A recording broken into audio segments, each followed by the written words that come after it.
Sweet doo doo dee, sweet dee dee dee. NERDSoul. Whoo! What is up? What is up? What is up, y'all? I am chilling. We are about to get into some fun stuff in just a second because I am joined by Lady Lisa. Say what's up. Hey, y'all.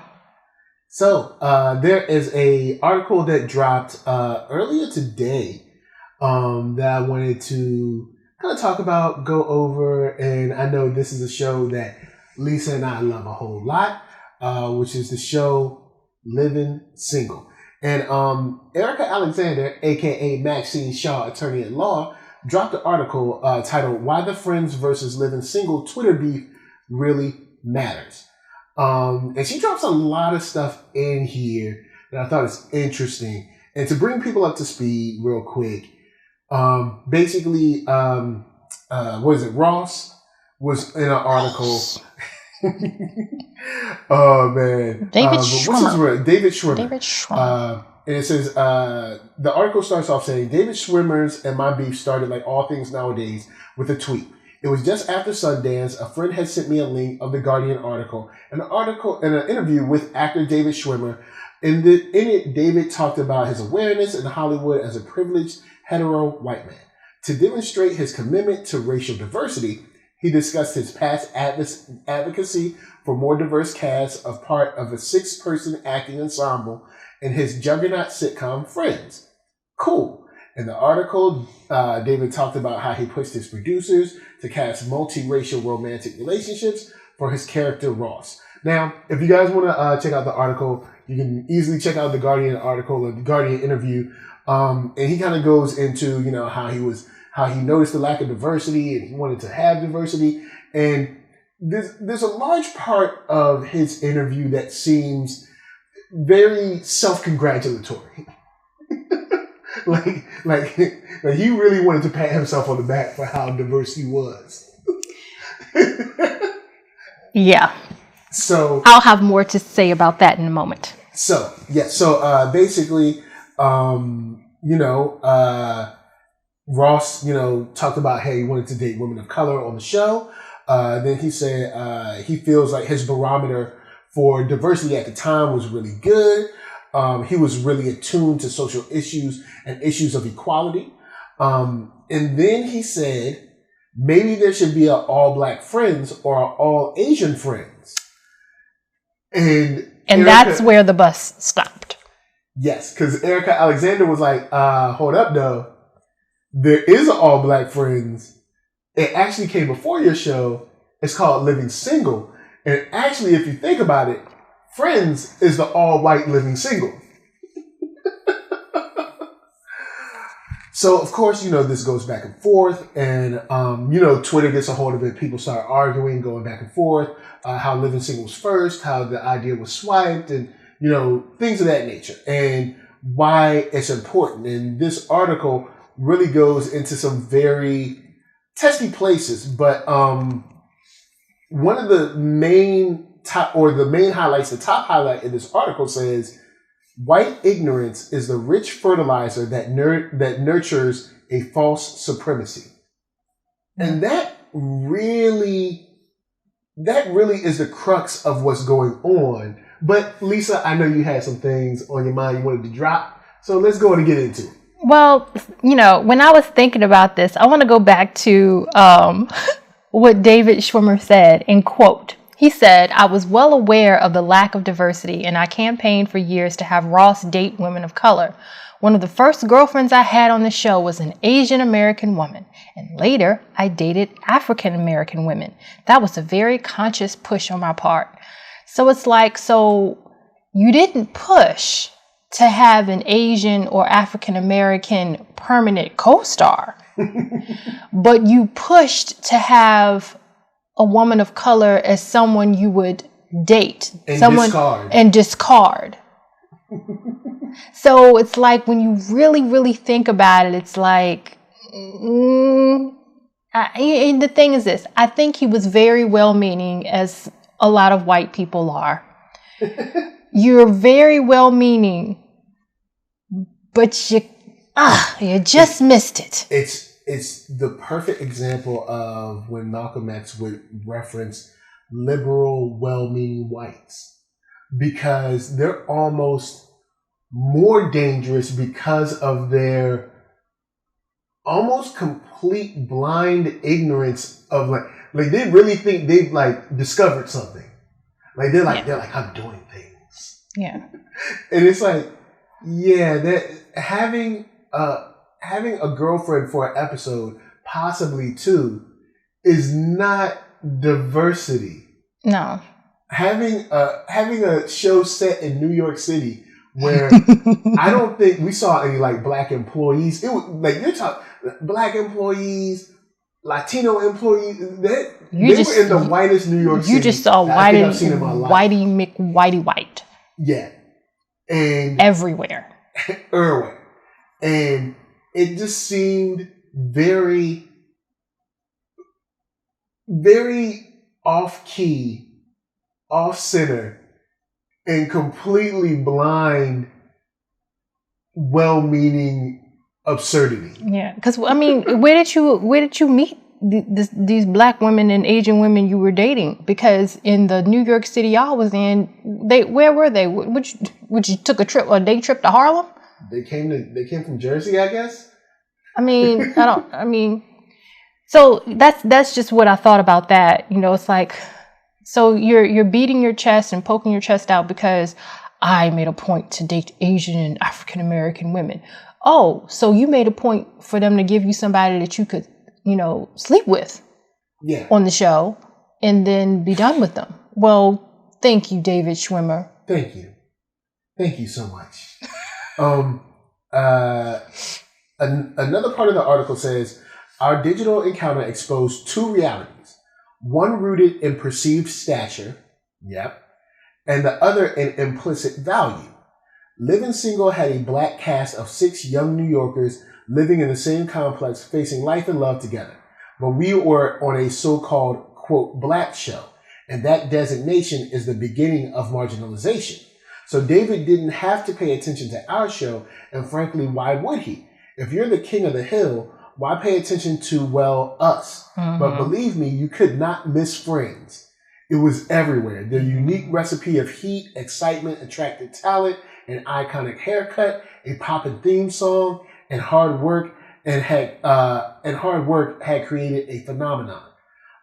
It was unstoppable. It didn't matter that a similar show, Living Single, existed with the same ingredients, including an iconic haircut.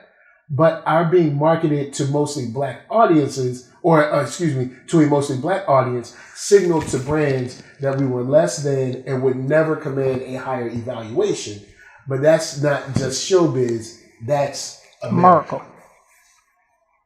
And that's where the crux of his statements, his position really lie. He was never, either A, he was never interested in the show, or B, he just never even knew about the show.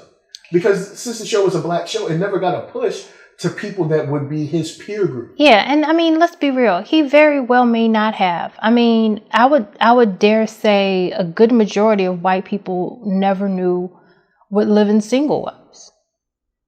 Yeah, it was never pushed to them at all. No.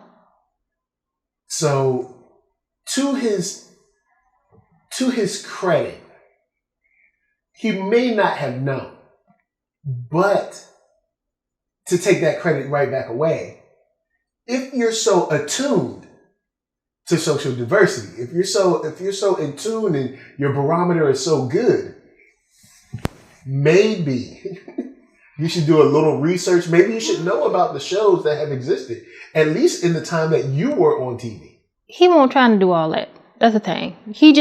I think in his own little world, he recognized, of course, that there was no diversity in what he was working on. He recognized that. And he said, okay, there's no diversity here on this show. Let me do my part and try to make some diversity. And again, all jokes aside, not to say that he necessarily did anything wrong purposely. I think he genuinely had good intentions. He did. And I won't take that from him. I can't see him doing this and meaning having ill will. I think he really was trying to do what he knew to do. And I know, even though we're talking about the issues with the whole thing, we have to give him credit for doing that, because did anybody else do it? No. So I say, in all fairness, we give him credit for that, because he could have just kind of gone along and was like, oh, they give me whoever they want to give me in terms of a guest star, or whoever my girlfriend is going to be. I'll just get, another Becky, another Karen, or whatever. He could have just kind of gone with it, and not even think about it, because he doesn't have to, because he's David Schwimmer, So, And there's a part where the article goes into, if Black people and our accomplishments are continually not seen, then it's easier to ghettoize us, to marginalize us, to shoot us.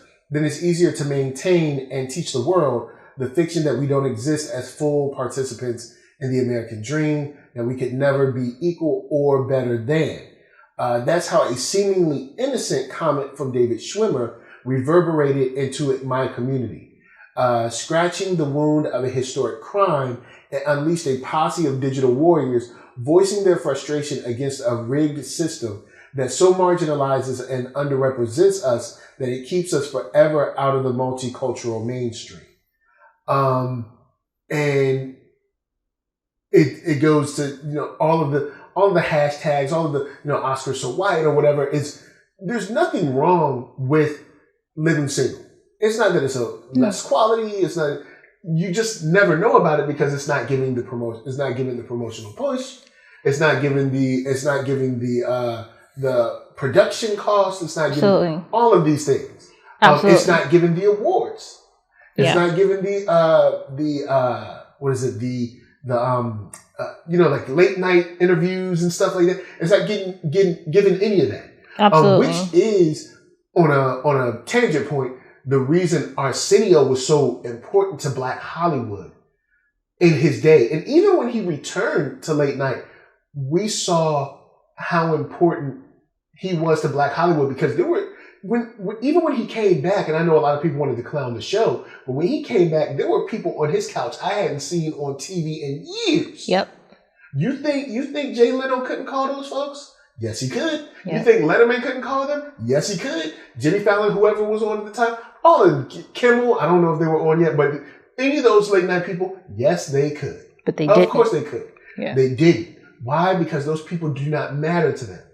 And it's one of those things where it has nothing to do with quality at all. They just don't see them.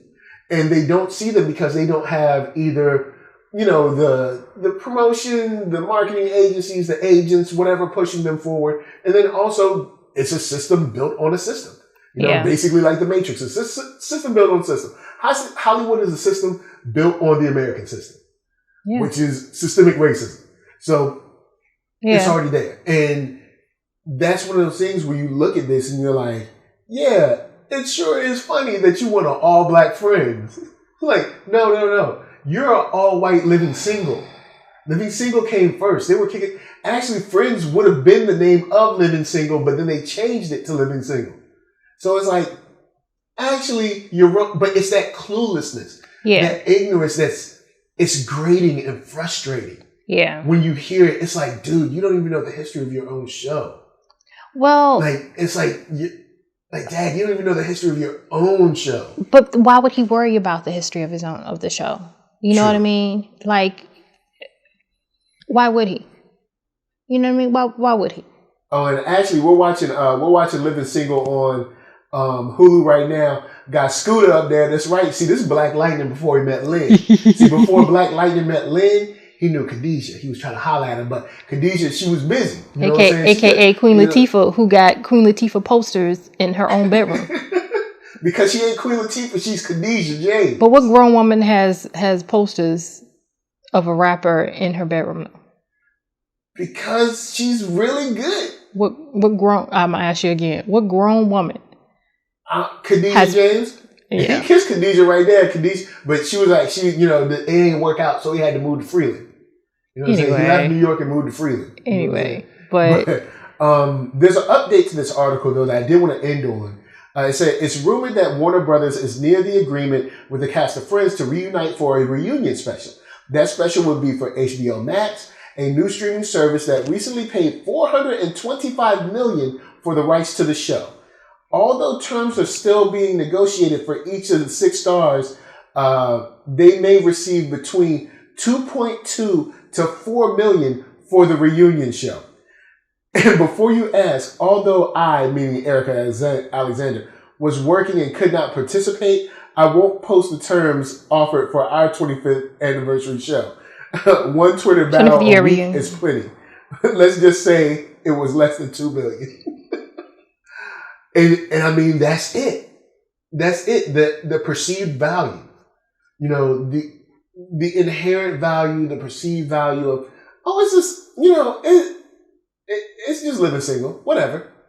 You know, they don't need this. It's not as possible. I mean, it's not as popular. It's not as culturally relevant. You know. Well, it's not as valuable. You know, the thing is, it's just to them. They don't see it as valuable. And then what happens with black shows and pretty much anything black is because getting out of the gate, because it's undervalued at its inception, it's undervalued. And so what people learn, including us, let's be real, including us, what people learn is that something that is black is inherently lower class, lower quality. That's what we've inherently learned, and we are having to unlearn. Especially, I think that's especially in entertainment and talking about movies and talking about TV shows, is because a lot of times they fail simply because the money isn't put behind them to promote them and, you know, to put into production, to put into everything that they need in terms of the set, in terms of the script, in terms of whatever else. And so it comes out sometimes as being low quality, not because there's no talent involved. It's not because they're not trying. Right. It's because the resources aren't being put in like it would for a white show. And so then, you know, everything black is given this label of being less than, of being cheap, of being done halfway. Because it was done halfway, not at the fault of the creators, but at the fault of those who are in charge of the resources for it. And this is a perfect example. Now, living single was by no means low quality. You know, it was by no means, you know, any of that. But because that, you know, again, that thought has already been, you know, well planted into people's minds. Living single did not, you know, carry over to white folks. A lot of white folks never knew about living single. It's like, it's a black show. What am I gonna watch that for?